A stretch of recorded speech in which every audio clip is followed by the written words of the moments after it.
guys, part 3 na tayo for review. Hindi ka maaaring lumampas sa dilaw o puti. Sa dilaw o puti. Sa linyang putol-putol. Putol-putol, linya puti. Di ba? Pedestrian lane yan. Overtake sa one-way street. Pag ikaw ay magiging balakid sa daloy o puti. Balakid ko. Hindi ka maaaring lumampas sa dilaw.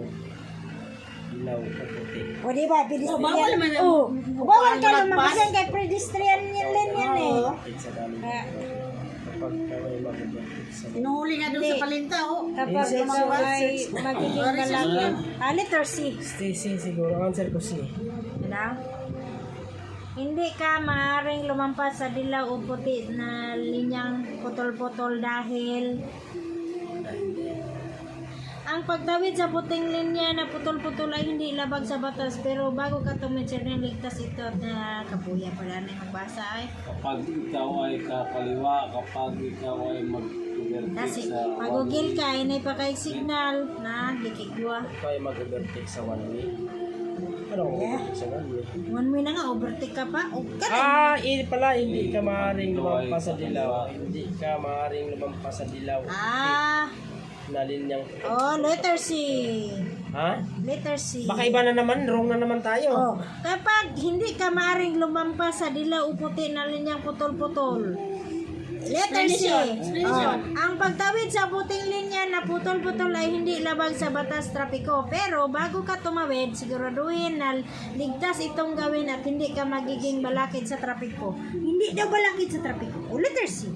Pero mo yung ano, Hindi balakid ano man iba nero kapag ikaw ay nagiging balakid sa daloy ng trapiko. Iba yun eh. C. Correct. C. Google, correct. Hindi na ano ang dapat gawin kapag nagpaparada sa paakyat na kalsada at mayroong bangketa. Ipihit ang mga gulong sa harap. Kusga po dong? Ipihit ang mga gulong sa harap sa bangkita. Ipihit ang mga gulong sa harapan palayo sa bangkita. Ihilira ang mga gulong sa bangkita. ipihit, Ipihit. parap sa bangkita. Ha? Ipihit pa na ba? Ipihit mo para sa bangkita. Hindi nas magani mong bakit. Ipihit ang mga gulong sa harapan palayo sa bangkita. Yan. Nga, ipihit sa bangkita. Das magana bangkita. Ipihit ang mga gulong sa harapan sa harap sa bangkita. Oh. Mali na siguro. Ipihit ang mga gulong sa harap palayo sa bangkita. Hindi, kung ikaw ay nagpaparada daw, paakyat Ano ang na dapat kalsada. gawin kapag Hindi, nagpaparada? kunwari, dyan sa palengke, Maakyat man na, dyan sa bangkita. Paparada man eh. Kung parada ka, ano sa may mong gawin? Ikaw, driver man yun ka, anong gawin mo? Sandali mo. Di ba, iana ni mo ang gulong, tapos iliko konti. Tring. Sa man sir. Ihilira ang mga gulong Ako sa dyan, bangkita. Ipihit ang mga gulong sa harap, palayo sa bangkita.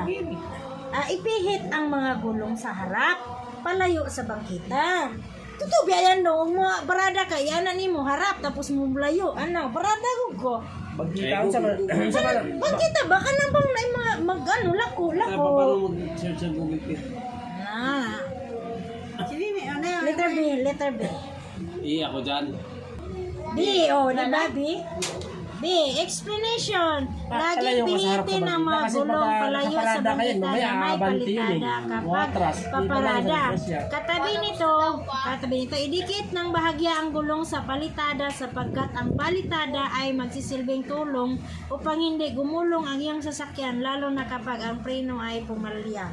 Maintindihan mo dong? Palayo, di ba? Hindi, iharap mo pa Ang question palayo. ba? Ang question dyan. Tama nga. Kaya nga, B ang answer. B nga. B. Correct ako dyan. Di ba? Driver ka, di ka, anak ni mo, di ba? Anak ni mo sa, anak daw, iba, mo anak kagamay din, imulayo ka na. Di ba? Siyempre, mo gilid ka Nakakaliwa. Usga doon kaya ang video natin. Kung balak mong magpatakbo ng mas matulin sa ibang mga sasakyan, dapat mong gamitin ang lane na pinakakaliwa. Ha? Pinaka-kanan. Lane sa Pinaka-gitna. pinakakanan, kaliwa ko. Kaliwa kasi, ano yun, ay. Correct na yan. Oo, kasi Yan pinakasulit, ano yun. ba? Yan yung driver. Correct ba? Siyempre, Doon ka sa, ano, kaliwa ka, di ba pwede yung mabatik sa kanan? Ganun pala yun. Sa kaliwa pala. Guys, sa kaliwa daw dapat Vertic overtake. lagi sa kaliwa lagi. Bawal overtake sa kanan. Kanan bawal, di ka makita driver nun. Sa tawag na passing lane dahil ang lane na ito ay sadyang nakatalaga para sa Para sa mabilis. Okay. Ang palatandaan na ito ay indikasyon na bawal lumiko pa kaliwa. Bawal. Labasan sa kaliwa, one way ang kalsada sa kaliwa. Ano na daw? Bawal man ang right turn. Ito na, bawal ka kaliwa. Ang speed limit na ipinataw ng batas ay hindi naukol sa mga driver na naghanda aghatid ng kanilang amo sa naghahabol ng mga kriminal sa mga lansangan na maluwag ang daloy nito ito. Ang speed limit na ipinatupad ng batas ay pinataw ng batas ay hindi naukol sa mga driver na naghahatid Ng kanilang amo sa mahalagang patunguhan. Naghabol ng mga kriminal. Letter B. mga lansangan. Ano po din yung mga driver? Letter B yan dong. Diba kung maghabol ng kriminal, wala man siya speed limit yan. Why Yung mga speed limit driver yan? na ano lang, ang speed limit na ipinapataw ng batas ay hindi. Naghabol ng mga kriminal. Kahit bilis yan sila. B. Oo. Mga lansangan. May ganong kriminal habulin ni mo dong. Tanaw, Cardo Dalisay. Ang speed limit na ipinataw ng Letter B. pinataw ng batas ay hindi naukol sa mga driver na Oh. naghahatid na. Ito mali number A, mali na dito siya. Letter B, letter B. Naghahabol ng kriminal ba siguro? Oo, naghabol nga ng kriminal. Habulin mong kriminal. Hindi ka hulihin kung kusog kayo mong panagan daw. Lansangan na maluwag. Siyempre, pulis ka eh. Kaya nga, habulin mo yung kriminal. Hindi ka hulihin yan sa Naghahabol isa. ata ng mga kriminal ito. O kaya nga, Ang speed limit na ipinataw ng batas ay bisan pag walay traffic, naka-speed limit pa rin yan. Hulihin ka yan. Gatsalya? B. Klaro kay CCTV. mga correct yun. Oh, di ba? Letter B? Kung Ang isang otoridad na tumutugis ng kriminal ay libre sa pinatupad ng mga speed Oo, limit. di ba?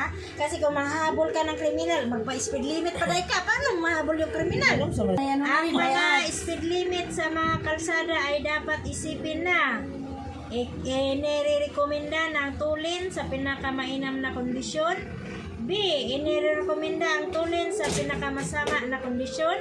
Inirekomenda ng tulin sa kahit anong kondisyon. Mga speed limit sa mga kalsada. Letter C. Isip ay dapat isipin na yung kumbinda ng tulin sa pinaka ito yun eh. Sige, letter A. Ha? Ang mga speed limit sa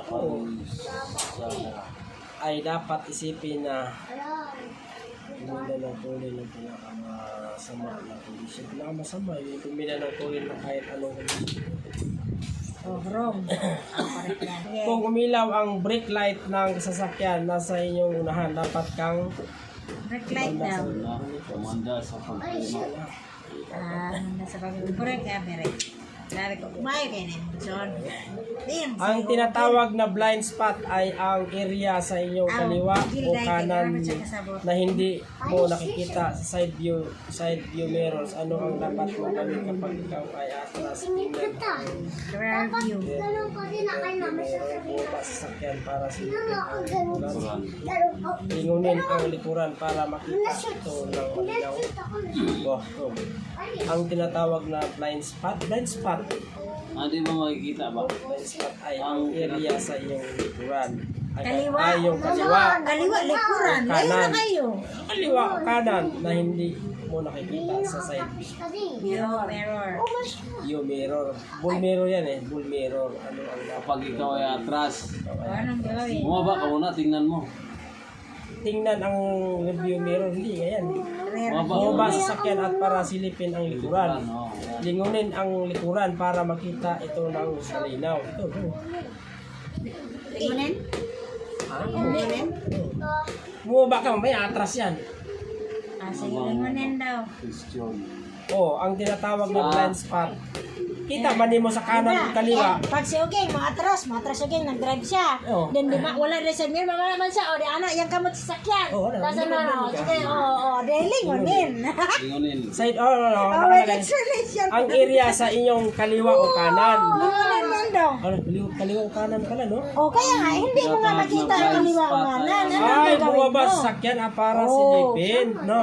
Oh, siyempre, Pwede ka lang, ang ban yung dala mo tinatawag na dun eh. blind spot ay Truck ban. Ay, ang baba. area sa iyong kaliwa o kanan na hindi mo nakikita sa Side view. side view. Ay, tama ka na po. Di ka, Hindi mo makita daw. Hindi mo daw makita. Hindi mo makita sa side view mirror. Side view, kabilaan. Oh, hindi mo na makita. Anong gawin mo? Lingunin mo na yung idala ni mo. Baba Ban-ban. ka muna, Wala may titingnan mo. picture sa likod. Di mo baba. Jog ka. O, sige, subukan natin. Oh, sige. I-google mo na na. Google mo na din. Ah, sige, Google mo. Di ba makita? Ito nakuha. Naka-stop lagi. Bumalik sila kada isang minuto. Lumipat sa mababang gear upang ang pagtutunan. Naka, ano? Yan. Nakaisip ko. Ano ba yan? Ang pagparada ay illegal. Sa loob ng isang commercial na lugar, sa loob ng isang intersection, sa loob ng isang one-way na kalsada. Sa loob ng Asan illegal daw? Asan ka illegal magparada? ang pagparada Ay, sa one way. Bawal dyan. illegal. Intersection. Sige. Oh, Sa loob ng isang Ang intersection. pagparada ay illegal sa loob ng isang intersection. Oh, ikaw driver magandang. Sige, Sa loob ng isang one way, Hindi ko alam yan. illegal, legal. Illegal. Sige, wrong. Correct. Correct, intersection. So, bawal magparada doon, ay daanan niya ng ano. Ang pinakamabisang paraan para makitungo sa bumubuntot na sasakyan ay huwag pansinin at hayaan mo siya na makalapit sa iyo. Magalan ang pagtakbo at hayaan mo siyang makalampas. Bilisan mo ang pagtakbo at biglang tapakan ang pelo ay B. No? Wrong. Yan. Correct, guys. para siya makalagpas. Ano mo siya, nagmadali siya eh. Sige. Yung pakitungo eh. Sige. Ano yung Ang ambulance puting yan? linyang Ambulance. putol-putol ay palatandaan na maaaring lumusot sa pakaliwa o pakanan kung walang kaligro. Pagbabawa. Sige, basa na ni Marong. Pinagbabawal ang paglusot sa kanan. Ito, oh. Ang puting linyang putol-putol ay palatandaan na maaaring lumusot sa pakaliwa o Kanan, pakanan kung hindi walang ka mag-overtake. Sila lang. Sibinin mong wrong doon. Basado. Kapag may mabigat na hamog, dapat ay Hamog. Iparada mo na ang sasakyan hanggang sa makaangat ang hamog. Uy, ba't tuwang siya? Huwag pagkagian, sir. Ha? Ano yung friend ko? Wrong. Ako man ni mo gibasa. Ganyan sir ang makadritso. Ito, letter B. Ha? Oh, letter A. Nga na, kapag may mabigat na Parada mo hamog, na ang dapat ay i-on sir, i-on ang yung mga headlight at mga wiper. Hamog pala, no? Hamog, baka nang kwan ba? Pag Iparada muna ang Mabigat. sasakyan hanggang sa gabon ba gabon, di ka nakita. Mabigat. Makaangat ba mo? Alam ko, B ang Di, answer nito eh. o evaporate na gay ng hamog, magulat ka na. Dahan-dahang magmaneho at i-on ang mga higit. Ito Di, ini dapat. na naman niya. Bakit yung sagot? Wala mo. O explanation, Wala may explanation. isno dito. Mayroong mga kaso kung saan mabigat ang hamog, mahirap makita ay ang ilaw mo ay ahay. Oh, yung ano na ba, zero visibility. Paano na? Paano na? Ito, walo na. Yan na, walo. Submit na, submit na. Sige, next next mo, mo. next Next mo. pa? Saan next ito? Ito. Hmm. Oh, Okay. wait lang, may ano pa. Ilan. 8 yung wrong guys, 8. 8 about birthday. Ilan na yan? Ayan. Oh, pass ka daw! Saan? Okay. Pass. Thank you guys, nakapas ako soon. 80% to.